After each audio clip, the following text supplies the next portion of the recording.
nandito tayo ngayon sa Tactical Survival Arms Expo. Ito yung main project natin yung for the military and Philippine National Police. Ito yung Calrigger Woodsaw Laser Dry Firing System. So, ang nagagawa niya, bago ka mag-training sa totoong baril, mag-laser dry firing system ka muna. So this one is the law enforcement version, yun yung mga target natin. So technically, ang ginagawa lang niya, nag-i-emit lang siya ng laser sa dry fire mode. Tapos meron tayong mode for recoil, baba mo lang yung safety.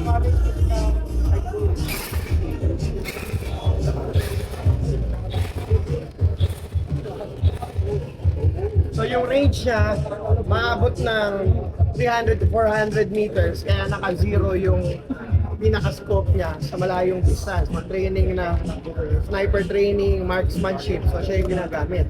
So this one is a TAC Pinoy gawang Pateros, proudly Filipino-made. Innovation under SRDP para sa military and police for their dry firing training before sila pumunta sa real firearms training. So makikita nyo to sa Calrigger Academy for DST and sa Calrigger Woodsaw Laser Technology Dry Firing System. Puntahan nyo lang din yung Miltac Asia. You can scan the QR code. Check nyo yan dito. Yan.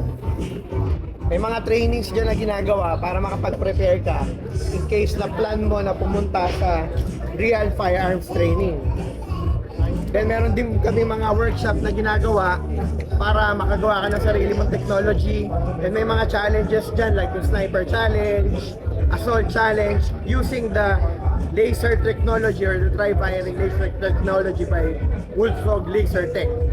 Then ina-advise ko, before kayo bumili ng baril, bili muna kayo ng book ni Sir Lawrence, sa Central Book to, Gun Law and Armed Defense.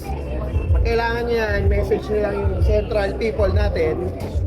So lahat ng ginagawa namin under Calrigger Academy and Woodsaw Laser Technology, nire-review muna namin yung gun law and armed defense para may idea kami.